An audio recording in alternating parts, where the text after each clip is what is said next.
Shalom, shalom mes bien-aimés en Christ.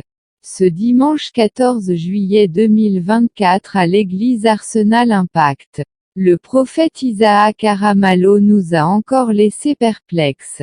Il a enseigné sur le grand thème, la sexualité dans la spiritualité, dont le sous-thème développé était, de la chair peut-il sortir un esprit?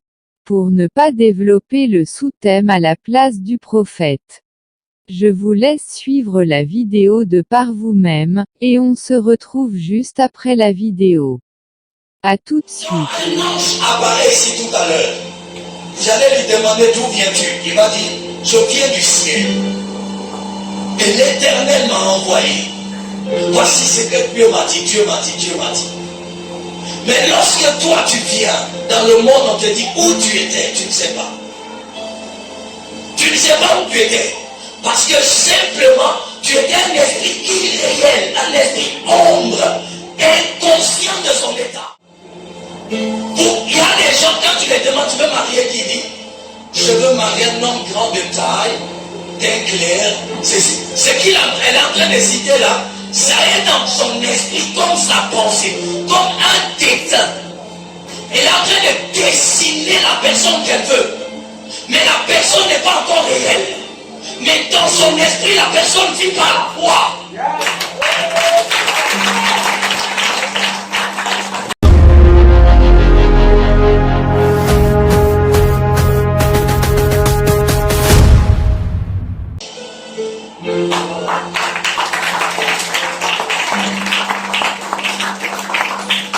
Donc, l'homme, l'être humain, était une ombre.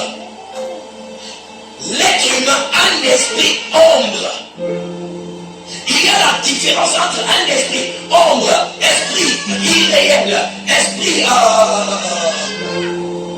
neutre, esprit neutre. Il y a la différence entre esprit neutre, esprit ombre, esprit irréel et esprit réel. Quand un ange apparaît ici tout à l'heure, j'allais lui demander d'où viens-tu. Il m'a dit, je viens du ciel. Et l'Éternel m'a envoyé. Voici ce que Dieu m'a dit, Dieu m'a dit, Dieu m'a dit. Mais lorsque toi tu viens dans le monde, on te dit où tu étais, tu ne sais pas. Tu ne sais pas où tu étais. Parce que simplement, tu étais un esprit irréel, un esprit ombre, inconscient de son état. Amen.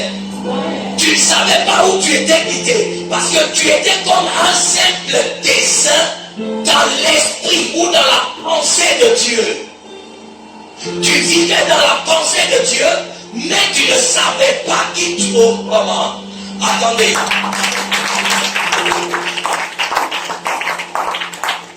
Bon, je prends l'exemple comme sur mon ombre là. Mon ombre là, on voit, n'est-ce pas? Mais elle-même ne sait pas qui elle est. Elle n'a aucune conscience. Si tu me laisses arrêter, tu poses la question à mon ombre. Qui es-tu? Elle ne pourra pas te répondre.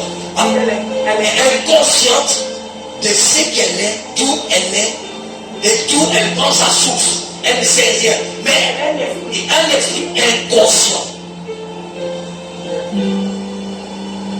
Est-ce que vous savez qu'il y a des esprits inconscients d'eux-mêmes? Oui, ils ne savent pas qui ils sont exactement. Mais ils sont là, ils ne savent pas. Il n'y a que les esprits réels qui connaissent leur source, qui connaissent d'où ils viennent, d'où ils partent, et quelle est leur mission réelle. Pourquoi est-ce que nous prions tout le temps? Seigneur, révèle-moi, qu'est-ce que tu m'as appelé faire sur la terre? Pourtant nous sommes des esprits, mais tout nous échappe. Parce que nous étions dans l'esprit de Dieu comme des ombres.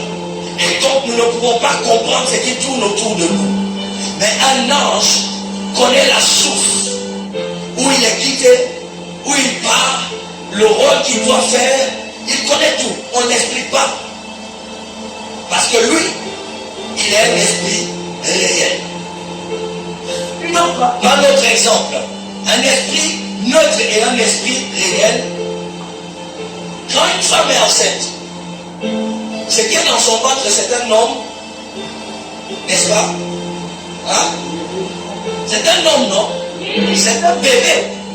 Mais est-ce que ce bébé-là connaît où elle est quittée pour être dans le ventre, il est quitté pour être dans le ventre, ou il connaît dans quel monde il va naître?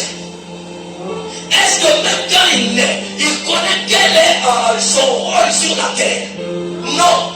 Mais toi, la mère, tu connais où tu es né. Parce que tu as déjà grandi, tu es réel, ton esprit est stable, tu connais qui est ta mère, qui est ton père, quelles sont tes sources, et où est-ce que tu veux partir dans ton avenir, qu'est-ce que tu dois faire, tu connais tout. Mais le bébé qui est dans le ventre ne connaît rien de la vie. Il ne sait même pas lui-même s'il existe, s'il est vivant. Amen. Et c'est ce que nous étions dans l'esprit de Dieu, dans la pensée de Dieu. Dis à ton voisin, tu étais un esprit. Dis à ton voisin, tu étais un esprit. Amen. Jérémie chapitre 1, lorsque Dieu voit Jérémie, il dit, je te connaissais depuis dans le ventre de ta mère. Et avant même que ton père et ta mère ne se rencontrent, je te connaissais. Mais comment Dieu l'a connu? Comment Dieu a connu Jérémie? Depuis dans le ventre de sa mère, avant que ton père et ta mère soient là, comment Dieu l'a connu? Dieu était en train de planifier un dessein. Je vais te faire comprendre profondément. Chacun de nous ici a un projet, n'est-ce pas? C'est-à-dire que tu es assis ici, tu dis, dans 3 mois, je dois acheter un congélateur. Je vais commencer à vendre du bissap. Dans 4 mois, plus tard, il me faut 2 congélateurs. Ça, c'est ton projet. Et lorsque tu parles du congélateur, l'image du congélateur est en toi. Qui n'a jamais pensé à son mariage? Surtout les jeunes filles. Tu n'es pas encore marié, mais tu es couché à la maison, dans le fauteuil. Tu imagines un homme grand de taille, teint clair, beau, barbu comme moi. Amen, amen.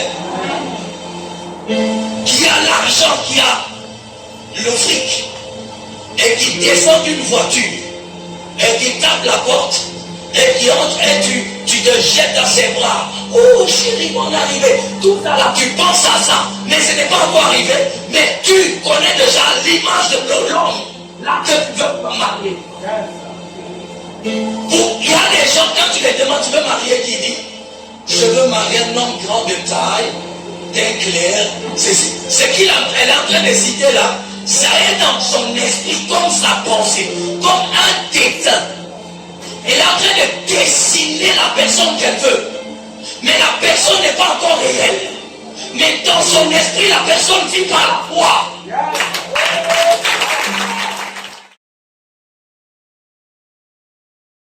Si vous avez aimé la vidéo, nous attendons impatiemment vos commentaires. Suivez l'intégralité sur la page officielle YouTube du prophète Isaac Aramalo, en tapant juste le prénom et nom complet du prophète. Restez connectés à notre chaîne YouTube et retrouvons-nous très bientôt pour une autre vidéo.